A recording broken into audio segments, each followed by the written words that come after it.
The rain was relentless that afternoon, hammering the windshield of my old Subaru as I pulled into the daycare parking lot in northeast Portland. My phone buzzed in the cup holder, a sharp ping that cut through the rhythm of the wipers. I glanced at it, expecting Christopher's usual text about picking up groceries or Mia's latest obsession with strawberry yogurt. Instead, the words on the screen stopped my breath. Asterisk moving to Barcelona with Claire. Transferred savings to my account. Good luck with rent. Asterisk. My fingers froze on the steering wheel, the world narrowing to that glowing screen. Mia, my 5-year-old, was inside, probably clutching her paint-splattered backpack, waiting for me to sign her out. I was Elena Harper, 38, a freelance illustrator who'd traded late-night design deadlines for bedtime stories, and now, apparently, the ex-wife of Christopher Caldwell, who'd just detonated our life with a single text. Our savings, $45,000, scraped together over 9 years of marriage, every freelance gig, every skipped vacation, gone. The checking account had $412. Rent, $2,400, was due in 4 days. I forced myself out of the car, rain soaking my hoodie as I crossed the lot. Inside, the daycare smelled of crayons and apple juice, a comforting chaos. Mia ran to me, her dark curls bouncing, her voice bright. "Mommy, did you bring my bunny crackers?" I knelt, pasting on a smile that felt like a lie. "Not today, sweet pea. How about we grab some on the way home?" My hands trembled as I signed the clipboard, the daycare teacher's cheerful chatter fading into static. Christopher's text looped in my mind, each word a fresh cut. Claire was his assistant, all sharp heels and sharper ambition, always lingering too long at his office parties. I'd ignored the warning signs, his late nights, the locked phone, the way he'd brush off my questions with a laugh. Now, those signs were a neon billboard. In the car, Mia buckled into her booster seat, humming a song about rainbows. "Is Daddy making tacos tonight?" she asked, her brown eyes meeting mine in the rearview mirror. "Daddy's on a trip," I said, the words tasting bitter. "We'll have pizza instead." Her face lit up, oblivious to the fault lines cracking beneath our lives. I typed a reply to Christopher, asterisk thanks for the heads up asterisk, 3 words to mask the scream building in my chest. My heart pounded, not just from anger, but from the sudden, suffocating weight of survival. How do you keep a roof over your daughter's head when your world's been gutted? I gripped the wheel tighter, the Portland skyline blurring through the rain, and vowed Mia would never see me break. Back at our cramped Portland apartment, I tucked Mia in front of her favorite cartoon, her giggles a fleeting anchor in the storm. The rain had followed us home, drumming against the windows as I dialed the bank, my stomach knotted. The representative's voice was polite, detached, confirming Christopher had drained our savings, $45,000, into an account I couldn't access.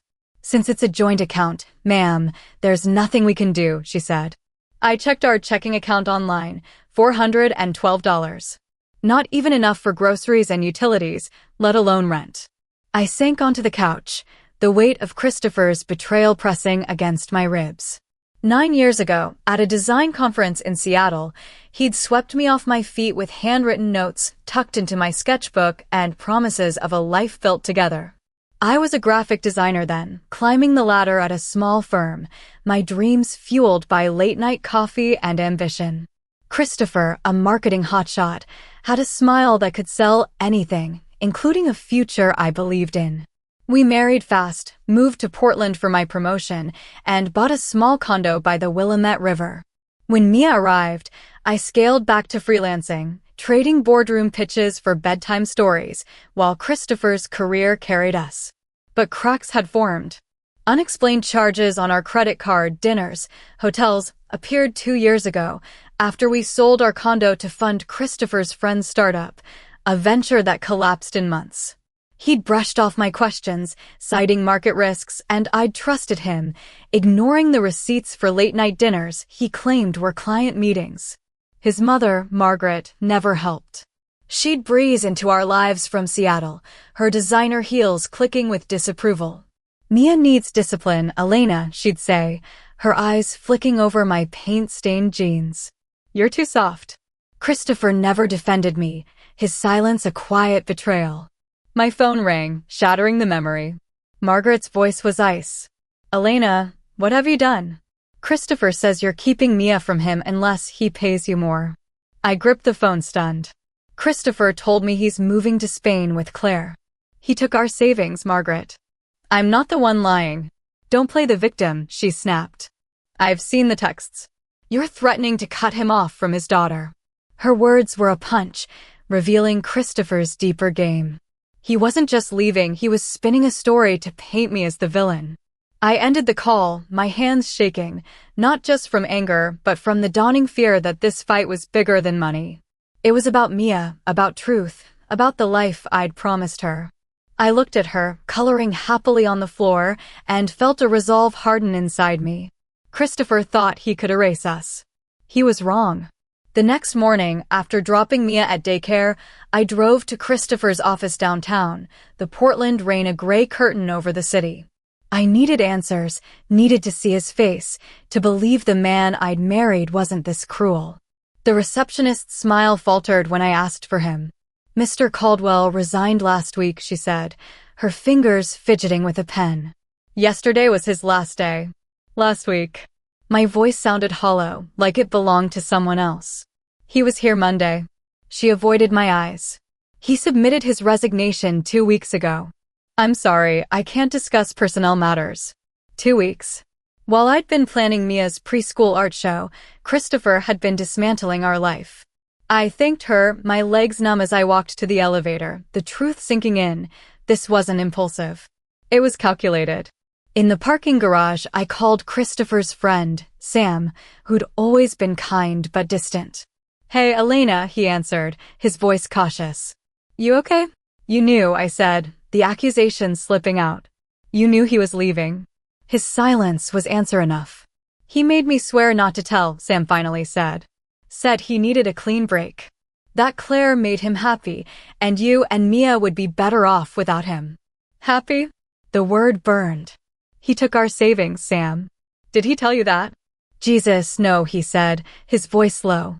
I didn't think he'd go that far. I hung up, the betrayal a fresh wound. Back home, a certified letter waited Christopher's divorce petition, filed a week ago, listing his Barcelona address and relinquishing all parental rights to Mia. A note from his lawyer claimed I had substantial savings to cover our needs, a lie that twisted the knife. I searched Christopher's desk, desperate for anything to fight back.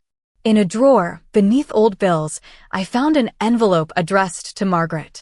Inside, a birthday card with a note, *Mom, thanks for the Barcelona apartment deposit. Claire and I can't wait to show you our place. Couldn't have done this without you. Love, Christopher, *. The card was dated 3 months ago, when Christopher first mentioned his promotion.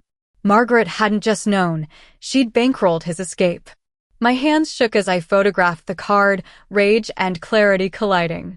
This was no longer about saving our marriage. It was about saving Mia's future. I sat across from Anna Gwynn in her modest Portland office, the Willamette River glinting through the window. Anna, a divorce attorney recommended by an old college friend, had a no-nonsense warmth that steadied me. I handed her the divorce petition, the bank statements, and the photo of Christopher's note to Margaret.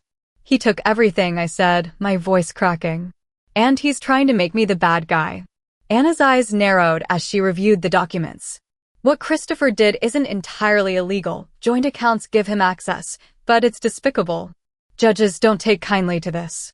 We can file for emergency child support and try to freeze his assets. She leaned forward. We need proof he's earning income while dodging his responsibilities. I nodded, clutching screenshots of Christopher's text and the bank transfer. That evening, my parents called from Eugene, their voices a lifeline. We're covering your rent, Mom said firmly. You're not alone, Elena. Their support eased the knot in my chest, giving me space to breathe, to fight. Later, with Mia asleep, I searched Christopher's abandoned desk again. On our shared laptop, I found an unsent email in his drafts addressed to Claire, with an attached resume listing his new job at Horizon Global in Barcelona, starting 2 days after his text. My heart raced. This was the proof Anna needed. I forwarded it to her, my fingers trembling with a mix of hope and fury. Christopher thought he could vanish, but I was finding the threads of his lies, pulling them apart one by one. For Mia, I'd become relentless. In the quiet of midnight, with Mia's soft snores drifting from her room, I sat at the kitchen table, Christopher's laptop open. I'd remembered his predictable passwords, Mia's birthday, our anniversary, and tried them on his cloud storage. It worked. Folders spilled open, each a piece of his betrayal, transfer confirmations, emails to Claire, and a document labeled custody plan. My stomach churned as I read it. Christopher and Margaret planned to use my postpartum depression, which I'd fought through with therapy, to paint me as an unstable mother and take Mia to Spain. The words blurred as tears stung my eyes. I'd trusted Christopher during those dark months after Mia's birth, when sleep was a stranger and despair clung like damp fog. He'd seemed supportive, bringing me coffee, urging me to see a therapist. Now, I saw it for what it was, ammunition. Worse, Margaret's text to him, dated months ago, laid it out. Asterisk, once you're settled in Spain, we can push for custody. Her history gives us leverage. Asterisk. Among the files was a screenshot of a Cayman Islands account with our $45,000 set up with Margaret's help years ago. The discovery wasn't just a financial lifeline, it was proof of their conspiracy. I sent everything to Anna, my hands shaking not from fear but from a growing fire. Christopher and Margaret thought they could erase me from Mia's life. They didn't know I'd fight like hell to keep her safe. My phone rang as I was helping Mia with a finger painting project, her laughter a brief reprieve. The number was unknown, but the voice was unmistakable. Claire, her usual confidence frayed. Elena, we need to talk, she said. Christopher's falling apart, and I'm done. Why should I care? I asked, keeping my voice low so Mia wouldn't hear. He's hiding money from me too, Claire said. Another account, in Liechtenstein, over $200,000. He booked a flight to Portland tomorrow, and he's unhinged. I'm worried what he'll do. I stepped onto the balcony, the Portland skyline dim under clouds. What do you want, Claire? Protection, she said. If I give you evidence, I need immunity. Christopher will come after me when he knows I talked. I consulted Anna, who crafted a deal. Immunity for Claire in exchange for full documentation. By evening, Claire sent bank statements showing the Liechtenstein account, plus a sworn statement detailing Christopher and Margaret's months-long plan to abandon us and secure Mia. Her betrayal of Christopher wasn't loyalty to me, it was self-preservation, but it gave me the final piece I needed. As I saved the files, my heart pounded with a strange mix of dread and triumph. Christopher was coming back, but I was ready. The Portland courthouse was a cold, imposing building, but Anna's steady presence grounded me as we prepared for the emergency hearing. Inside, we faced Christopher's lawyer, a slick man in a tailored suit, and, to my surprise, Margaret, her face a mask of disdain. You should be ashamed, she hissed, but Anna cut her off, warning she'd be called as a witness for aiding Christopher's abandonment. In the courtroom, Anna laid out our case with surgical precision. Christopher's text, the drained savings, the Barcelona job, the Cayman and Liechtenstein accounts, and the custody conspiracy. The custody plan document, detailing their intent to use my depression against me, drew a sharp glance from the judge. Christopher's lawyer tried to spin me as the aggressor, but the judge silenced him. I've seen enough, she said, her voice steel. She granted our motions. Christopher's accounts were frozen. I received temporary full custody of Mia, and Christopher was restricted to supervised visitation. As we left, Margaret's glare followed me, but I felt a flicker of victory. For the first time, I wasn't just surviving, I was fighting back and winning. The next morning, my phone rang, an international number. This is Lucia Vega, HR at Horizon Global, Barcelona, a woman said. We received an email from you about Christopher Caldwell's employment. He was terminated yesterday for undisclosed legal issues. I didn't send any email, I said, my pulse quickening. Lucia forwarded the message, allegedly from me, with distorted claims about Christopher's custody dispute and copies of my legal documents. My apartment was untouched, leaving one suspect, Margaret. She'd visited after Christopher's text, offering support while rummaging through my files. This was her move to sabotage Christopher's job, ensuring he couldn't pay support and weakening our court order. Christopher called minutes later, his voice raw with rage. "You got me fired, Elena." "It was your mother," I said, forwarding him the email. "Check the documents." She had access when she was here. He went silent, then muttered, "I'll call you back." An hour later, he sent texts between him and Margaret, revealing her plan to undermine me from the start, including pushing for Mia's custody by painting me as unstable. The betrayal cut both ways. Christopher hadn't known the full extent of her manipulation. I sent everything to Anna, who filed for identity fraud charges. Margaret's schemes were unraveling, and I was one step closer to justice. With Claire's evidence in hand, Anna secured an emergency restraining order hours before Christopher's flight landed in Portland. Airport security detained him, serving the order and a summons for the next day's hearing. His call from the security office was venomous. "I came to fix things, Elena." "With a one-way ticket?" I shot back, Claire's intel proving true. "See you in court." The hearing was a reckoning. Anna presented the Liechtenstein account, the custody conspiracy, and Margaret's identity fraud. Christopher's lawyer floundered, his defense crumbling under the weight of evidence. The judge ordered a forensic accounting, uncovering not just our $45,000, but additional funds Margaret had hidden for Christopher. The courtroom felt electric, each ruling a brick in the wall I was building around Mia's future.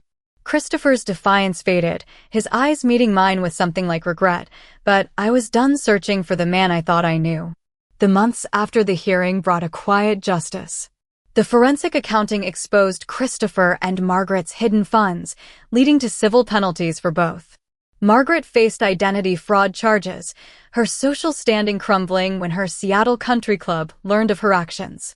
Christopher's reputation in Portland's marketing world tanked, his abandonment detailed in public court records. He rarely used his supervised visitation rights, fading from Mia's life like a shadow.